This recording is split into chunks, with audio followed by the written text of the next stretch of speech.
విచారించు హరి నా విన్నపమవధరించు. ఉపోద్ఘాతం ఈ సంకీర్తన అస్వతంత్ర కర్తృత్వ విన్నపం గురించి తెలుపుతుంది. మనిషి తాను చేస్తున్నానని భ్రమపడే పనులన్నీ నిజానికి తన ఆధీనంలో లేవని, అంతా దైవేచ్ఛేనని అన్నమయ్య ఇందులో వివరిస్తారు. నాది అనాది అనుకునే దేహం, మనసు, నిద్ర, కర్మ ఏవీ నా మాట వినవని, కేవలం పేరు మాత్రమే నాదని, పని అంతా నీదేనని స్వామికి విన్నవించుకుంటున్నారు. తెలుగు సారాంశం: ఓ హరి, నా విన్నపాన్ని ఆలకించి ఒక్కసారి ఆలోచించు. నేను కేవలం బయటికి కనిపిస్తున్నాను, పచారము తప్ప లోపల జరిగే పనులన్నీ నీవే. ఈ శరీరం నాదే కాని ఇందులోని ఇంద్రియాలు నా మాట వినవు.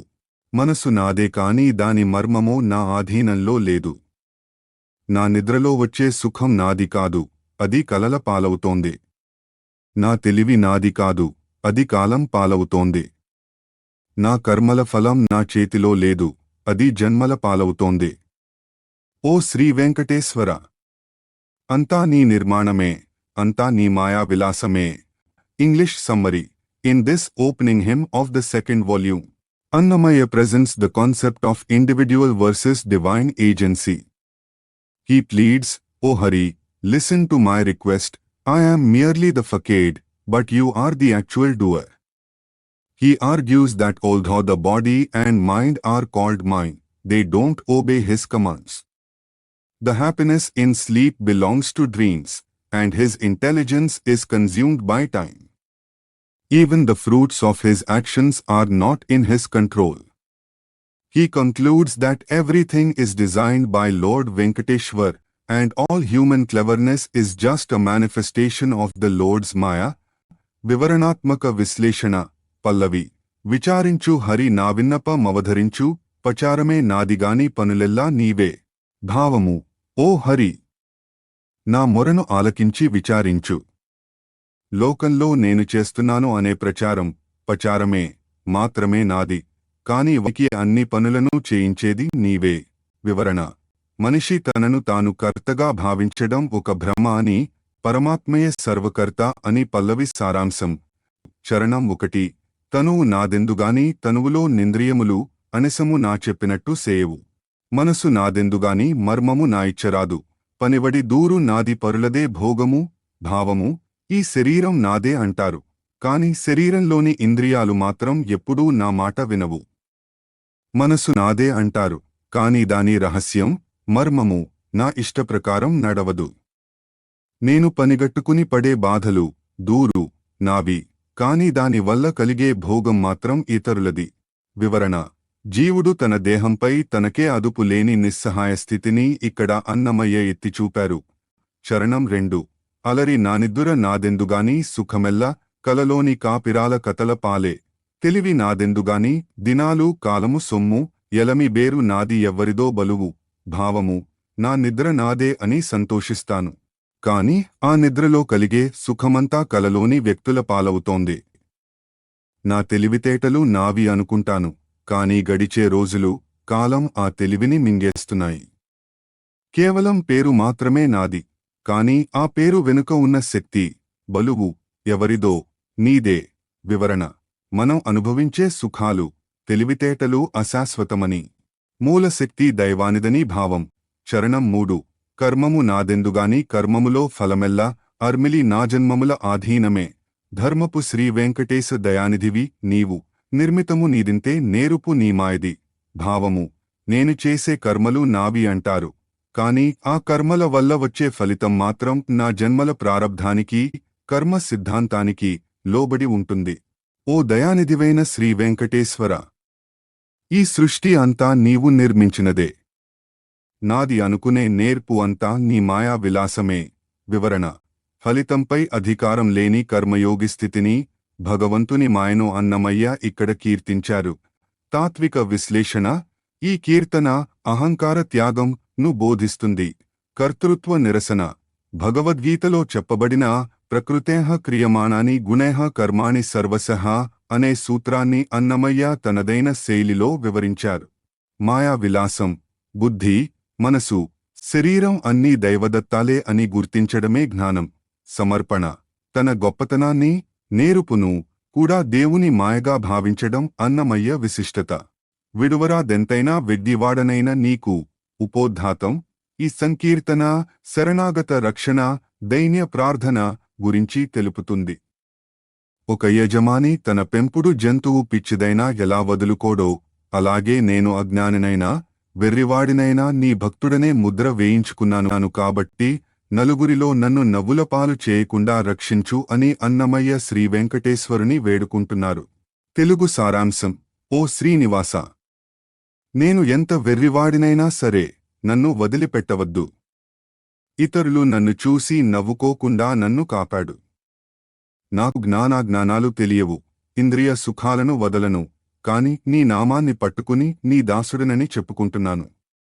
ఆ ఒక్క కారణంతోనైనా నన్ను సరిదిద్దు. నాకు కర్మలు తెలియవు, సంసార తాపత్రయం మానను, కాని నీ ముద్ర ధరించిన నీ మనిషినని గర్వపడుతున్నాను. నా వెనుక ముందు నాకు ఏమీ తెలియదు, కేవలం నీకు మొక్కుతున్నాను. నీ కళ్ళెదుట పడ్డాను కాబట్టి కరుణతో నన్ను ఏలుకో. In this him, Annamaya presents himself as a divine fool who lacks knowledge and discipline but possesses unwavering loyalty. He pleads with Lord Venkateshwar, even if I am a fool, do not abandon me, save me from being mocked by others. He admits his inability to overcome worldly desires or understand complex rituals, yet he takes pride in wearing the Lord's symbols, mudra, and chanting his name. He argues that since he has surrendered and stands before the Lord, it is the Lord's responsibility to reform and protect him out of sheer compassion. వివరణాత్మక విశ్లేషణ. పల్లవి. విడువరాదెంతైనా వెడ్డివాడనైన నీకు కడవారు నవ్వకుండా గాచుకో నన్నును. భావము. స్వామి, నేను ఎంత వెర్రివాడినైనా సరే నీవాడిని కాబట్టి నన్ను విడిచిపెట్టకు. బయటివారు, కడవారు నన్ను చూసి నవ్వుకోకుండా నన్ను కాపాడుకో. వివరణ. ఒక తండ్రికి తన బిడ్డ తెలివి తక్కువ వాడైనా ఎలా ప్రేమపాత్రుడో, దేవునికి కూడా భక్తుడు అలాగే ఉండాలని అన్నమయ్య చనువుతో కోరుతున్నారు. చరణం 1. జ్ఞానము నే నెరగన జ్ఞానము నే నెరగను, మానను విషయములు మరిగెంతైనా. నీ నామము నోడిగి నాదాసుడననుకొందు, దీనికే వహించుకుని తిద్దుకో నన్నును. భావము. నాకు జ్ఞానం అంటే ఏంటో తెలియదు, అజ్ఞానం అంటే ఏంటో తెలియదు. లోకపు విషయ సుఖాల మీద వ్యామోహం మరిగి ఏమాత్రం మానలేకపోతున్నాను. కాని నీ నామాన్ని ఆశ్రయించి నోడిగి నేను నీ దాసుడినని చెప్పుకుంటున్నాను. కనీసం ఆ ఒక్క మాట కోసమైనా నన్ను నీవే బాధ్యత వహించుకుని సరిదిద్దు. వివరణ. తన లోపాలను ఒప్పుకుంటూనే భగవన్నామమే తన ఏకైక అర్హత అని అన్నమయ్య విన్నవిస్తున్నారు. చరణం 2. అకర్మము నెరగను, సుకర్మము నెరగను, ప్రకట సంసారముపై పాటు మానను. ఒక పనివాడనై ఊని ముద్రధారినైతి, మొక మోడి ఇందుకే గోమున నేలు నన్నను. భావము. నాకు ఏది మంచి కర్మనో, ఏది చెడు కర్మనో తెలియదు. ఈ సంసార చక్రంలో పడే కష్టాలను, పాటు కూడా వదలలేకున్నాను. కాని నీ పనివాడిగా నీ శంఖ చక్ర ముద్రలను ధరించాను. ఆ ముద్రల మీద గౌరవంతోనైనా ముఖమోడి నన్ను ప్రేమతో గోమున రక్షించు. వివరణ. వైష్ణవ సంప్రదాయంలో సమాశ్రయణం, ముద్రలు ధరించడం ద్వారా భగవంతునికి అంకితం కావడం గొప్ప విషయంగా భావిస్తారు. చరణం 3. వెనక్గానను ముందు విచారించి కానను, నినుపై దేహధారినై నీకు మొక్కేను. ఘనుడ శ్రీవేంకటేశ కన్నులెదుట పడితీ, కని పోవిడువరాదు కరుణించు నన్నును. భావము. నా గతం గురించి నాకు తెలియదు, భవిష్యత్తు గురించి ఆలోచించలేను. ఈ దేహంతో కేవలం నిన్నే నమ్ముకుని నీకు మొక్కుతున్నాను. ఓ గొప్పవాడవైన శ్రీ వెంకటేశ్వర, నేను ఇప్పుడు నీ కళ్ళెదుట పడ్డాను. నన్ను చూశాక కూడా వదిలేయడం నీకు తగదు, కరుణతో నన్ను ఆదుకో. వివరణ. భగవంతుని చూపు, కటాక్షం పడితే చాలు, గతాగతాలతో పనిలేకుండా తరిస్తాడనే నమ్మకం ఇక్కడ కనిపిస్తుంది. తాత్విక విశ్లేషణ. ఈ కీర్తన శరణాగతి ధర్మం లోని అతి ముఖ్యమైన అంశాలను చర్చిస్తుంది. కార్పణ్యం, దీనత్వం, తనలో ఏ యోగ్యత లేదని ఒప్పుకోవడం, మహావిశ్వాసం, భగవంతుడు తన నామము లేదా ముద్రల కోసమైనా రక్షిస్తాడనే గట్టి నమ్మకం, గోప్తృత్వ వరణం, దేవునినే రక్షకుడిగా ఎంచుకోవడం. అన్నమయ్య ఇందులో జ్ఞాన మార్గం కన్నా భక్తి మార్గం, అందున శరణాగతి ఎంత సులభమో, ఎంత శక్తివంతమో నిరూపించారు. దొరకే మాపాలికి గందువయర్థము, ఉపోద్ఘాతం. ఈ సంకీర్తన పరమాత్మయే పరమనిధి అనే భావనను వివరిస్తుంది. సాధారణంగా అర్ధము అంటే ధనము అని అర్థం. కాని ఇక్కడ అన్నమయ్య శ్రీహరిని తత్వార్థము గా, పురుషార్థము గా వర్ణించారు. ఎక్కడెక్కడో వెతికే పరంధాముడు మాకు చేరువలోనే, దరిదాపుల్లోనే ఒక గొప్ప నిధిలా దొరికాడని ఆయన ఆనందాన్ని వ్యక్తం చేస్తున్నారు. తెలుగు సారాంశం: మాకు చేరువలో ఉన్న పరమ సత్యమైన నిధి దొరికింది. శ్వేతద్వీపం నుండి తెచ్చిన సంపద ఇది. భాగవతులు దాచి ఉంచిన అసలైన పురుషార్థం ఇది. వేదాలన్నీ శాసించిన సత్యం, అన్ని ముద్రలకు మూలమైన శక్తి, సకల ప్రాణుల ఆత్మలనే అంగళ్లలో దొరికే అమూల్యమైన వస్తువు ఇది. బ్రహ్మాండమనే పాత్రలో కొలవలేని సంపద. ఇహపర లోకాలలో కీర్తించబడే భాగ్యం, సామాన్యుడిని కూడా గొప్పవానిగా చేసే శక్తి. ఆ శ్రీ వెంకటేశ్వరుడే మాకు దొరికిన అసలైన నిధి. English summary: in this song, Annamayya celebrates discovering the ultimate wealth. అర్థేము: referring to Lord Venkateshwar. He describes the Lord as the essential meaning of life and the treasure found near at hand. This treasure is what was brought from the White Island, Shvetadvipa, what the great devotees, Bhagavatas, have preserved, and the supreme goal of life, Purusharthamu. He is the central truth of the Vedas, the soul of all living beings, and the immeasurable wealth contained within the universe. Annamaya emphasizes that divine wealth elevates even the lowly and provides success in both worldly and spiritual realms. వివరణాత్మక విశ్లేషణ. పల్లవి: దొరకే మాపాలికి గందువయర్థము, దరిదాపై యుండిన తత్వార్థము, భావము. మా వంతు భాగ్యంగా మాపాలికి ఒక రహస్యమైన సంపద, గందువయర్థము, దొరికింది. అది ఎక్కడో లేదు, మాకు చేరువలోనే, దరిదాపుల్లోనే ఉన్న పరమతత్వమనే నిధి. వివరణ: దేవుడు అందరికీ అందుబాటులో ఉన్నా, గుర్తించిన వాడికే ఆయన నిధిలా కనిపిస్తాడని భావం. చరణం 1: తిరముగ నల్లదీవి తెచ్చిన యర్థమిదివో, విరజవోడరేవున వెళ్ళినర్థము, పరమ భాగవతులు పాతినర్థమిదివో, పురుషోత్తముడనేటి పురుషార్థము. భావము: ఇది శ్వేతద్వీపం, అల్లదీవి నుండి స్థిరంగా తెచ్చిన సంపద. విరజానది రేవు వద్ద వెలువడిన నిధి. గొప్ప భక్తులు తమ హృదయాలలో దాచుకున్న, పాతిన ధనం ఇది.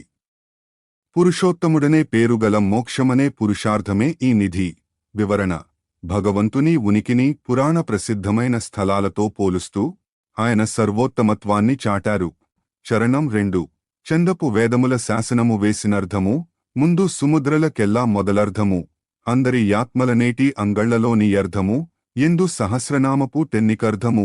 భావము: వేదాలన్నీ శాసించి, నిర్ధారించి చెప్పిన సత్యం ఇదే.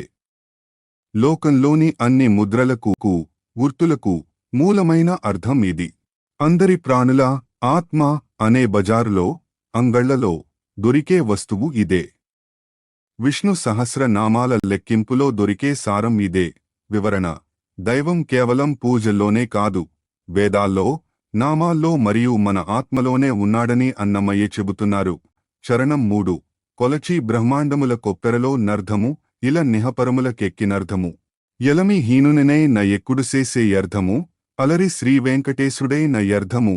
భావము: ఈ బ్రహ్మాండమనే పెద్ద పాత్రలో, కొప్పెరలో నిండి ఉన్న సంపద ఇది. ఇటు ఇహలోకంలోనూ, అటు పరలోకంలోనూ పేరు తెచ్చే భాగ్యం ఇది.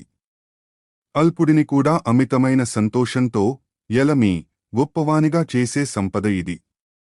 ఆ శ్రీ వెంకటేశ్వరుడే మాకు దొరికిన ఈ అసలైన అర్థము, ధనము. వివరణ: లౌకిక సంపద మనిషిని గర్వపడితే, దైవమనే సంపద మనిషిని ధన్యుడిని చేస్తుందని తాత్పర్యం. తాత్విక విశ్లేషణ: ఈ కీర్తన శ్రీనివాస తత్వమే పరమధనం అని బోధిస్తుంది.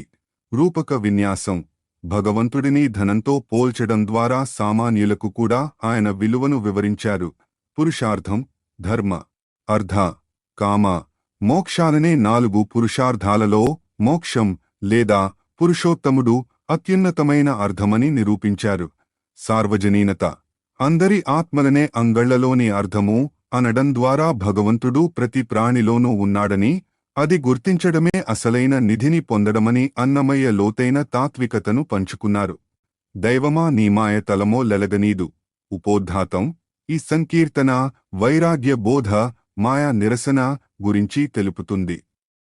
కాలం గడిచే కొద్దీ శరీరం ముసలిదైపోతుంది, జుట్టు నెరుస్తుంది, అందచందాలు మారిపోతాయి.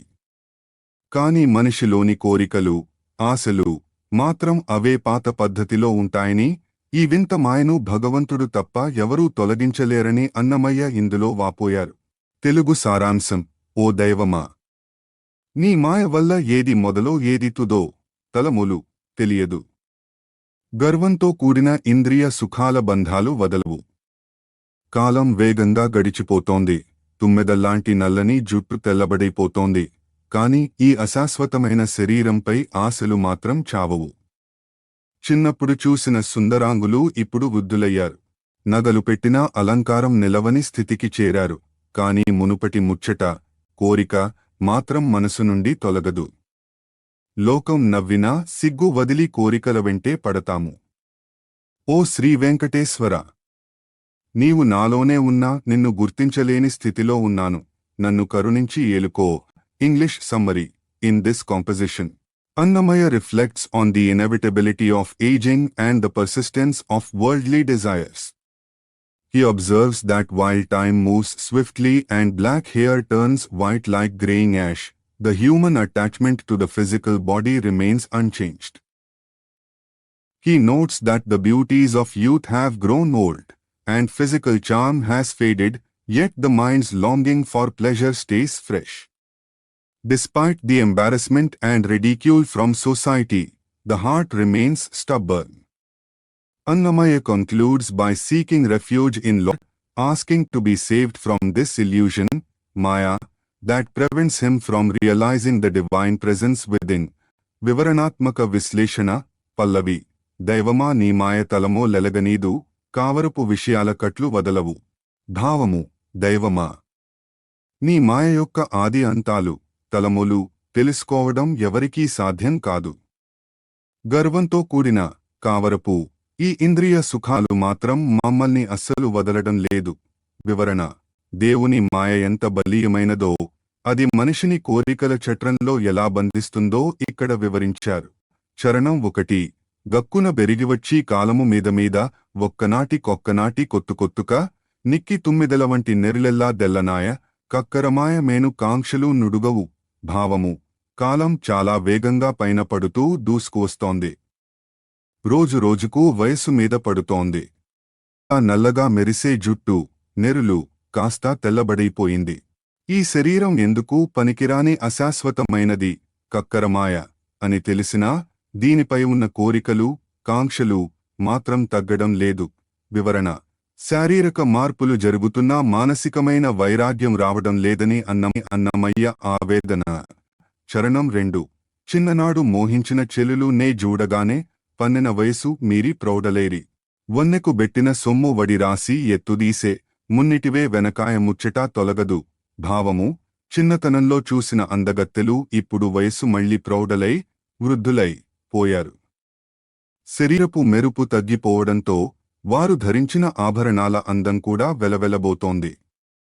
అయినప్పటికీ మునుపటి ఆ కోరికలే ఇప్పటికీ వెంటాడుతున్నాయి తప్ప ఆ ముచ్చట, వ్యామోహం మాత్రం వదలడం లేదు. వివరణ: వస్తువు లేదా వ్యక్తి రూపం మారినా మనసులోని అనురాగం లేదా వ్యామోహం మారకపోవడం మాయా ప్రభావం. చరణం 3: సిగ్గులెల్లా బెడబాసె చేరి ఎవ్వరు నవ్వినా ఏగ్గు పట్టదు మనసు ఎరుకతోనే. నిగ్గుల శ్రీవెంకటేశ నీవు నన్ను నేలుకొని దగ్గరి నాలోనుండగా తలపు గైవాలదు. భావము: లోకంలో ఎవరైనా చూసి నవ్వినా సిగ్గు విడిచి ప్రవర్తిస్తున్నాము. జ్ఞానం ఉన్నా మనసు తప్పులను గుర్తించడం లేదు, ఎగ్గుపట్టదు. ఓ ప్రకాశవంతుడవైన శ్రీవెంకటేశ్వర, నీవు నా అతి దగ్గరగా నాలోనే ఉన్నావు. కాని నా బుద్ధి నిన్ను గుర్తించి నీ వైపు మొగ్గు చూపడం లేదు, తలపు కైవాలదు. నీవే నన్ను కరుణించి రక్షించు. వివరణ: దేవుడు అంతర్యామిగా ఉన్న మాయా కప్పబడిన జీవుడు బాహ్య ప్రపంచం వెంటే పరుగెడుతుంటాడని తాత్పర్యం. తాత్విక విశ్లేషణ: ఈ కీర్తన అస్థిరత్వ చింతనను ప్రబోధిస్తుంది. శరీర ధర్మం: పుట్టిన ప్రతి శరీరం వృద్ధాప్యాన్ని చేరుకోవడం ప్రకృతి నియమం. దీన్ని అన్నమయ్య జుట్టు తెల్లబడటం ద్వారా సూచించారు. అస్యాశ్రయ వ్యామోహం: రూపం మారినా భావం మారదు. The object changes but the desire persists. ఇది మాయ యొక్క విచిత్ర లక్షణం. అంతర్యామి దర్శనం: భగవంతుడు మనలోనే ఉన్నాడనే ఎరుక, జ్ఞానం ఉన్నా అది అనుభవంలోకి రాకపోవడానికి కారణం మాయనని, దాన్ని తొలగించే మావటీడు శ్రీవేంకటేశ్వరుడేనని అన్నమయ్య సిద్ధాంతీకరించారు. పులుగు చెప్పెడినదే పుంచి మాగురుడు నీకు. ఉపోద్ఘాతం: ఈ సంకీర్తన ఆత్మ నివేదన, రక్షణార్థ ప్రార్థన గురించి తెలుపుతుంది. జీవుడు, ఆత్మ, పరమాత్మ యొక్క సొత్తు. కాని ఆ ఆత్మను ఇంద్రియాలనే దొంగలు, మాయ అనే చెరసాల బంధించాయి. పక్షులు శకునం చెప్పినట్లుగా గురువు ద్వారా ఈ నిజాన్ని తెలుసుకున్న అన్నమయ్య: ఓ శ్రీనివాస, నేను నీ వాడిని, నీ ఆస్తిని. దొంగల పాలు కాకుండా నన్ను రక్షించుకో అని వేడుకుంటున్నారు. తెలుగు సారాంశం: ఓ శ్రీహరి, శకున పక్షి చెప్పినట్లుగా మా గురువు నీకు ఒక రహస్యం చెబుతున్నారు, విను. నీవు దాచుకున్న నీ అమూల్యమైన సంపద, ఆత్మ గురించి ఇప్పుడైనా ఆలోచించు.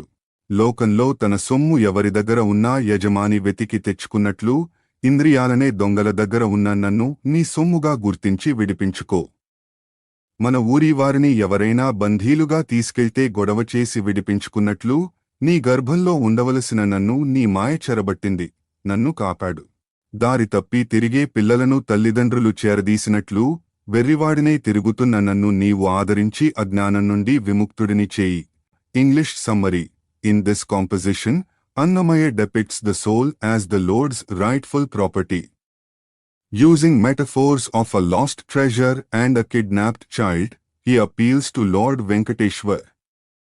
He says that just as a bird gives an omen, his guru has signaled the bird about his missing asset, the devotee himself. He pleads with the Lord to reclaim him from the thieves, five senses, and the prison, Maya.